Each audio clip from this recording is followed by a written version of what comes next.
اعوذ باللہ من الشیطان الرجیم بسم اللہ الرحمن الرحیم ما علی الرسول الا البلاغ، ہمارے رسول پر سوائے پہنچا دینے کی کوئی ذمہ داری نہیں، باقی ساری ذمہ داری اب تمہاری ہے۔ واللہ یعلم ما تبدون وما تکتمون، اور اللہ جانتا ہے جو کچھ کہ تم ظاہر کرتے ہو اور جو کچھ کہ تم چھپاتے ہو۔ قل لا یستوی الخبیث والطیب، اے نبی کہہ دیجئے ناپاک اور پاک برابر نہیں ہو سکتے۔ وَلَوْ أَعْجَبَكَ كَثْرَةُ الْخَبِيثِ، چاہے ناپاک شے کی کثرت جو ہے وہ تمہاری آنکھوں کو اچھی لگے۔ آدمی تو چاہتا ہے بہتات ہونی چاہیے بس ہر چیز کی، ناجائز حرام سے آیا ہوا مال ہو، جمع ہو گیا ہے، اچھا لگے گا آپ کو، ہے خبیث ہو۔ تو خبیث اور طیب برابر نہیں ہو سکتے، چاہے کثرت جو ہے خبیث کی وہ جو آنکھوں کو چکا چوندھ تو کرتی ہے، نظر کو خیرہ کرتی ہے، چمک تہذیب حاضر کی۔ فاتقوا اللہ یا اولی الالباب لعلکم تفلحون، تو اللہ کا تقوی اختیار کرو اے ہوش مندو تاکہ تم فلاح پاؤ۔ یا ایھا الذین آمنوا لا تسألوا عن اشیاء ان تبد لکم تسؤکم، اہل ایمان ان چیزوں کے بارے میں سوال نہ کرو کہ وہ اگر تم پر کھول دی جائیں، واضح کر دی جائیں تو تمہیں اچھی نہیں لگیں گی، تمہیں بری لگیں گی۔ بعض چیزوں کی طرف سے اللہ تعالیٰ نے خود خاموشی اختیار کی ہوتی ہے، خام خواہ سوال کر کر کے اور اس کو اپنے اوپر جو ہے ذمہ داری کو بڑھا لینا، یہ بھی ایک جو خاص قسم کی مذہبی ذہنیت ہوتی ہے، کھودنے کریدنے کی اور بال کا کھال اتارنے کی، اس کا نتیجہ یہ نکلتا ہے۔ چنانچہ حج کے بارے میں جب آیت نازل ہوئی وَلِلَّهِ عَلَى النَّاسِ حِجُّ الْبَيْتِ مَنِ اسْتَطَاعَ إِلَيْهِ سَبِيلًا، یہ سورہ آل عمران میں ہم پڑھ آئے ہیں۔ تو ایک صاحب کھڑے ہو گئے کہ حضور کیا ہر سال فرض ہے؟ حضور نے سوال سن لیا لیکن سنا انسنا کر لیا، دوسری طرف رخ کر لیا۔ اب وہ ادھر تشریف لے آئے، حضور کیا ہر سال فرض ہے؟ حضور نے پھر جو ہے اس سے اغماض برتا، پھر آپ نے رخ موڑ لیا، تیسری مرتبہ پھر آپ ناراض ہوئے کہ دیکھو اگر میں ہاں کہہ دوں تو قیامت تک کے لیے ہر سال حج فرض ہو جائے گا۔ جس چیز کے اندر اللہ تعالیٰ نے اجمال رکھا ہے اس میں تمہاری اس میں بہتری ہے، جو شخص ہر سال کر سکتا ہو کرے، لیکن یہ کہ فرضیت جو ہے اس کے ساتھ ہر سال کی قید اللہ نے نہیں لگائی۔ تم سوال کر کے اپنے لیے تنگی پیدا کر لو، جیسے وہ گائے کے بارے میں کیسا رنگ ہو اور کیا اس کی عمر ہو اور کیسی گائے ہو، یہ ساری چیزیں اسی طرح کی ہیں۔ لیکن یہ کہ ان تسألوا عنہا حین ینزل القرآن تبد لکم، اگر تم سوال کرو گے جبکہ ابھی قرآن کا نزول جاری ہے تو وہ ظاہر کر دی جائے گی۔ اللہ تعالیٰ نے اپنی حکمت کے تحت اس کے اوپر پردے ڈالے ہوئے ہیں، وہ سمجھتا ہے کہ اس میں تمہارے لیے تنگی ہو جائے گی، بہت زیادہ ہو جائے گا، لیکن اگر سوال کرو گے تو پھر وہ ظاہر کر دی جائے گی۔ عفا اللہ عنہا، اللہ تعالیٰ نے اس میں درگزر سے کام لیا ہے، تو پر نرمی کی ہے، یہ کسی نسیان کی وجہ سے نہیں ہے، بھول کی وجہ سے نہیں ہے، غلطی کی وجہ سے نہیں ہے، معاذ اللہ۔ واللہ غفور حلیم، اللہ غفور ہے اور حلم والا ہے۔ قد سألها قوم من قبلکم ثم اصبحوا بها کافرین، تم سے پہلے کی قوم یہ اہل کتاب جو ہے اسی قسم کے سوال کرتے رہے اور پھر یہ کہ وہ اس کے انکار کرنے والے بن گئے۔ اب یہاں وہ چار چیزیں بھی آ رہی ہیں کہ جو ان کے ہاں بہت زیادہ مقدس ہو گئی تھی۔ ما جعل اللہ من بحیرۃ ولا صائبۃ ولا وسیلۃ ولا حام،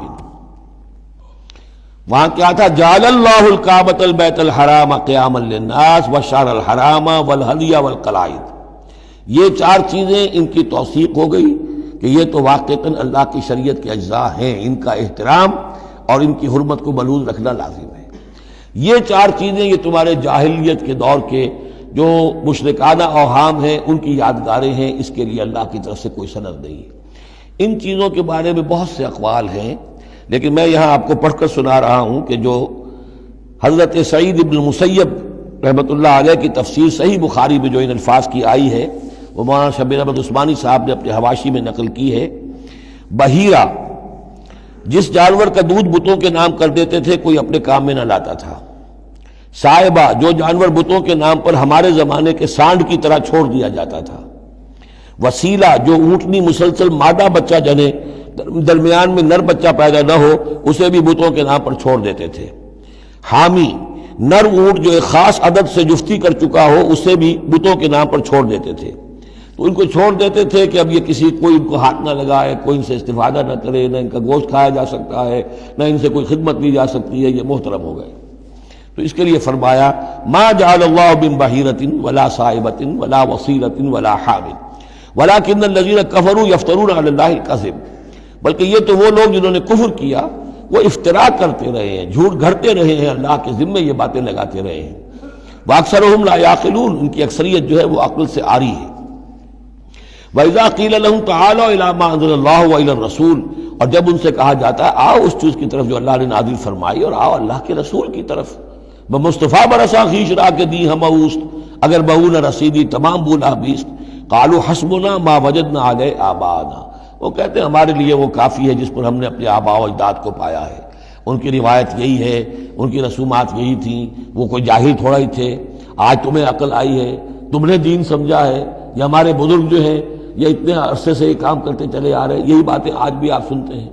کسی رسم کو آپ کہیں کہ بھائی کوئی سند نہیں ہے اس کی دین میں، نہ کہیں صحابہ کے یہاں اس کا وجود تھا، لیکن یہ کہ کوئی چھوڑنے کو تیار نہیں ہے۔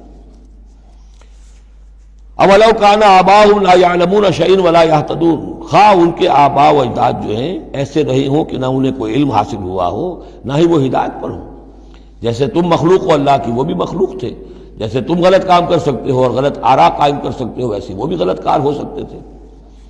یا ایھا الذین آمنوا علیکم انفسکم لا یضرکم من ضل اذا اہتدیتم، یہ بھی بہت اہم آیت ہے اور اس کے ساتھ ایک واقعہ موجود ہے۔ لفظی ترجمہ یہ ہے کہ اے لوگو، اے وہ لوگو جو ایمان لائے ہو، تم پر ذمہ داری ہے صرف اپنی جان کی، اپنی ذات کی۔ لا یضرکم من ضل، جو گمراہ ہو جائے کوئی اور، وہ تمہیں کوئی نقصان نہیں پہنچا سکتا۔ اذا اہتدیتم، جبکہ تم ہدایت پر ہو۔ الی اللہ مرجعکم جمیعا فینبئکم بما کنتم تعملون، اللہ ہی کی طرف تم سب کو لوٹ کر جانا ہے اور وہ تمہیں بتا دے گا جو کچھ کہ تم کرتے رہے تھے۔ اس آیت کا ایک غلط مفہوم جو ہے وہ دور صحابہ ہی میں سے بعض لوگوں نے نکال لیا کہ دعوت اور تبلیغ کی کوئی ذمہ داری نہیں ہے، ہر ایک پر ذمہ داری اپنی ہے، کوئی کیا کرتا ہے اس سے مجھے کیا بحث۔ دیکھو قرآن میں لکھا ہوا ہے یا ایھا الذین آمنوا علیکم انفسکم، مجھے اپنا عمل درست رکھنا ہے، باقی کوئی اور غلط کام کرتا ہے میں خام خواہ اسے روکوں ٹوکوں ناراضی مول لوں، نہیں عن المنکر امر بالمعروف، اس کی کوئی ذمہ داری نہیں ہے۔ قرآن کہہ رہا ہے علیکم انفسکم لا یضرکم من ضل اذا اہتدیتم، اگر تم ہدایت کے اوپر ہوگے، صحیح راستے پر ہوگے، تو کوئی کتنا ہی گمراہ ہو جائے اس کا تمہیں کوئی نقصان نہیں۔ تو حضرت ابوبکر رضی اللہ تعالیٰ عنہ نے پھر خطبہ دیا باقاعدہ کہ لوگوں میں دیکھ رہا ہوں کہ تم اس آیت کا مطلب غلط سمجھ رہے ہو۔ مطلب تو یہ ہے کہ تمہاری ساری تبلیغ اور کوشش امر بالمعروف نہی عن المنکر کے باوجود کوئی شخص گمراہ رہتا ہے تو اس کا تم پر کوئی وبال نہیں۔ یہ بار بار ہم پڑھ چکے ہیں۔ لا تسألوا عن اصحاب الجحیم، اے نبی آپ سے کوئی باس پرس نہیں ہوگی جہنمیوں کے بارے میں کہ یہ کیسے ہو گیا ہے محمد کہ ہم نے آپ کو بھیجا اور پھر بھی یہ قوم جو ہے جہنم میں چلی گئی۔ لیکن جہاں تک دعوت، تبلیغ، نصیحت، نہی عن المنکر، امر بالمعروف، یہ فرائض میں سے ہے، یہ فرض ساقط نہیں ہوتا اس آیت کی روح سے، بلکہ تمہاری ساری کوشش کے باوجود کوئی شخص ہے، والد ہے، بچہ فرض کیجئے اس کا کہیں آوارہ ہو گیا ہے، اپنی امکانی حد تک کوشش کیے جا رہا ہے، نہیں بچہ راستے پر آ رہا، تو ظاہر بات ہے کہ اللہ کے ہاں اگر اس نے پوری کوشش کی ہے، جد و جہد کی ہے، کوئی کوتاہی نہیں چھوڑی ہے اس میں، تو اب اس کا وبال اس پر تو نہیں آئے گا، لیکن اپنا فرض ادا کرنا لازم ہے۔ یا ایھا الذین آمنوا علیکم انفسکم لا یضرکم من ضل اذا اہتدیتم الی اللہ مرجعکم جمیعا فینبئکم بما کنتم تعملون، تو تم سب کو لوٹ کر جانا ہے اللہ ہی کی طرف اور پھر وہ تمہیں جتلا دے گا جو کچھ کہ تم کرتے رہے تھے۔ صدق اللہ العظیم۔